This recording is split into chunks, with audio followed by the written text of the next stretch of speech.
Bonjour, bienvenue sur le podcast Une maison en France, un podcast en français facile pour ceux qui rêvent d'avoir une maison en France ou qui ont déjà une maison en France et, bien sûr, pour tous ceux qui veulent perfectionner leur français.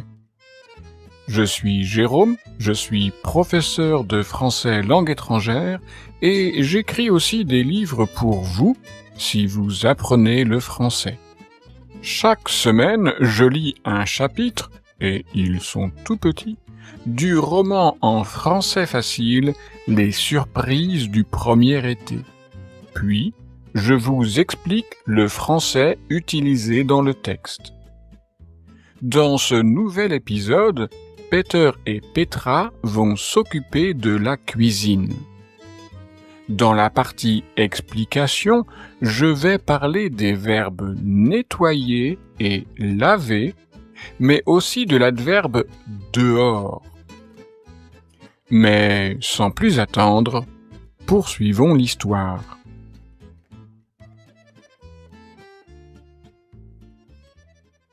Programme du dimanche. La cuisine. Non, ils ne vont pas faire à manger. Ils vont nettoyer à fond la cuisine. Il faut sortir les meubles dehors. Heureusement, il fait beau. Il faut tout laver. La décoration, c'est pour plus tard. Au plafond, il y a un néon. Le néon produit une lumière blanche qui n'est pas agréable, mais ils ne vont pas tout de suite changer d'éclairage. Petra veut nettoyer aussi les placards. Le petit problème de la souris devient un plus gros problème. Dans les placards, il y a des crottes de souris. Il va falloir protéger la nourriture. Peter parle des bocaux en verre du grenier. Ce sera pratique pour ranger les produits d'épicerie, le sucre, la farine, le riz, les pâtes, etc. Tout à coup, ils entendent un klaxon. C'est la boulangère et sa camionnette.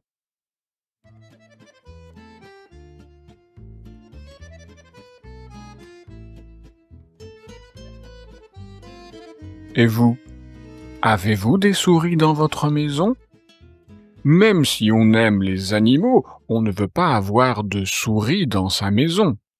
Ce n'est pas une question d'avoir peur des souris, mais ce n'est pas très hygiénique. Autrement dit, ou dit plus simplement, ce n'est pas propre.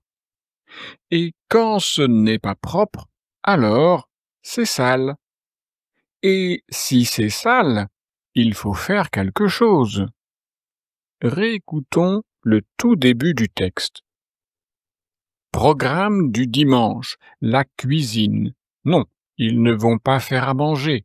Ils vont nettoyer à fond la cuisine. Il faut sortir les meubles dehors. Heureusement, il fait beau. Il faut tout laver. Dans ce fragment, il y a deux verbes importants. Nettoyer et laver. Les actions de ces deux verbes sont identiques. Il s'agit de rendre propre quelque chose.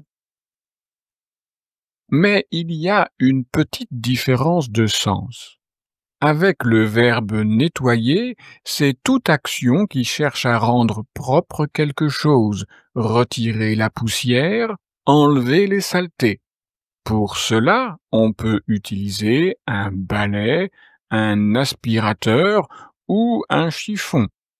Nettoyer, c'est en fait rendre net, sans saleté, sans poussière, sans tache, donc rendre propre. Ici, dans le texte, Peter et Petra vont nettoyer la cuisine. Ils vont même nettoyer à fond la cuisine.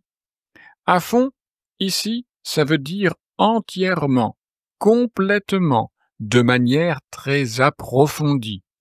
Nettoyer, c'est le verbe. Et le nom, c'est le nettoyage. C'est un nom qui désigne l'action de nettoyer. Souvent, quand le printemps arrive, on veut nettoyer complètement sa maison. On parle alors du grand nettoyage de printemps. Quand il s'agit de nettoyer régulièrement sa maison, on dit généralement faire le ménage. Par exemple, ce matin j'ai fait le ménage. J'ai rangé le salon, j'ai passé l'aspirateur partout et j'ai nettoyé la salle de bain. Avez-vous remarqué le verbe que j'ai employé avec aspirateur? J'ai dit j'ai passé l'aspirateur. Donc, quand on utilise un aspirateur, on dit passer l'aspirateur. Avant, quand l'aspirateur n'existait pas, on utilise d'ailleurs toujours, le balai. Un balai, c'est un objet, c'est un ustensile pour faire le ménage, avec un long manche et avec une brosse au bout. Avec un balai, on enlève la poussière et les saletés tombées sur le sol.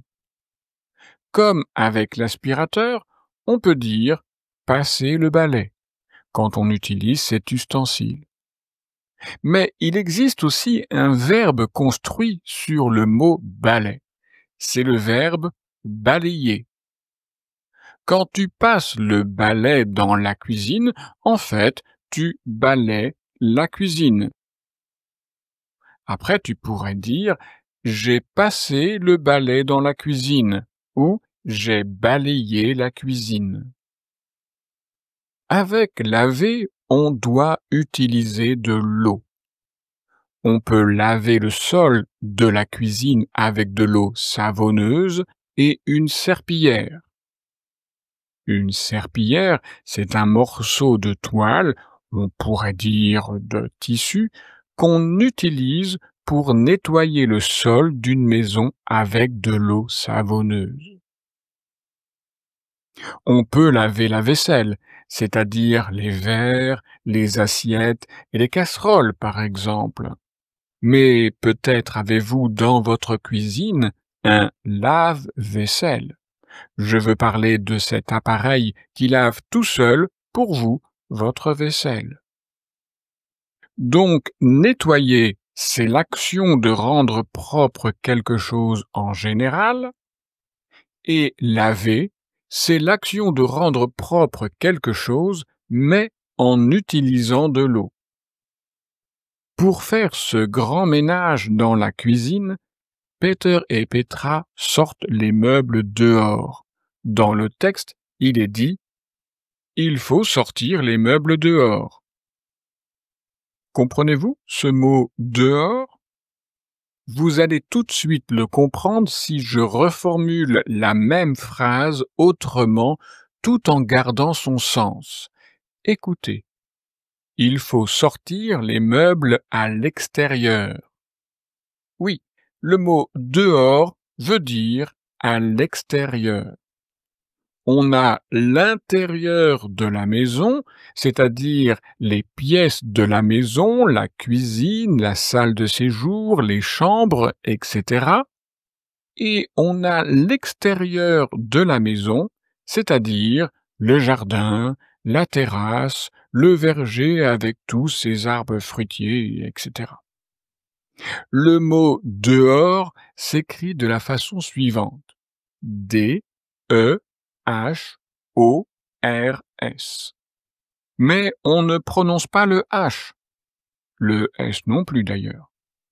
On prononce en fait de suivi de or. Dehors. Ce qui est assez inhabituel pour le français qui adore la répétition de la suite consonne-voyelle.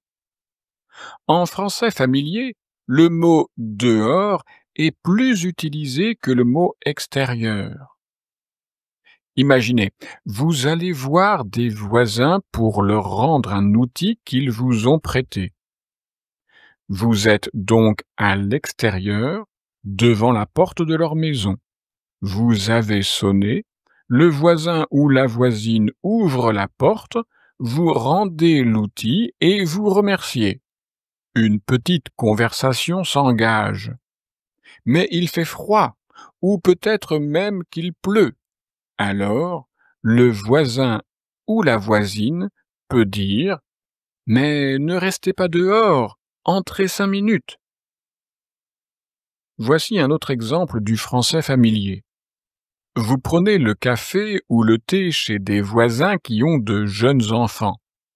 Ces enfants jouent dans le salon où vous êtes en train de discuter avec vos voisins. Les enfants font trop de bruit. Il fait beau, le soleil brille. Alors, les voisins peuvent dire à leurs enfants « Les enfants, vous faites trop de bruit. Allez jouer dehors. » Voilà pour le 17e épisode de ce podcast. Dans le prochain épisode, Petra va faire la connaissance de Françoise, sa voisine. Si vous ne pouvez pas attendre la semaine prochaine pour la suite des surprises du premier été, vous pouvez aussi acheter le livre papier ou l'e-book sur Amazon. Abonnez-vous au podcast et avez-vous pensé aux étoiles? Oui, les étoiles pour évaluer cet épisode. Et si vous aimez ce podcast, alors faites-le savoir en écrivant par exemple un commentaire sympathique. Ce serait formidable, ou autrement dit, ce serait vraiment très chouette. Et rappelez-vous, avoir une maison en France, c'est bien, mais ne pas aller dehors, dans votre jardin ou dans le village parce que vous avez peur de devoir parler français avec vos voisins ou avec les gens du village, ce serait vraiment dommage.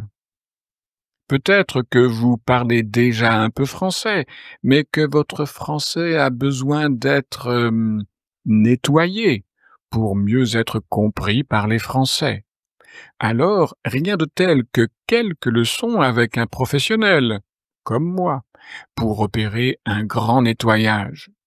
Si vous voulez perfectionner votre français, je peux vous aider avec mes leçons en ligne.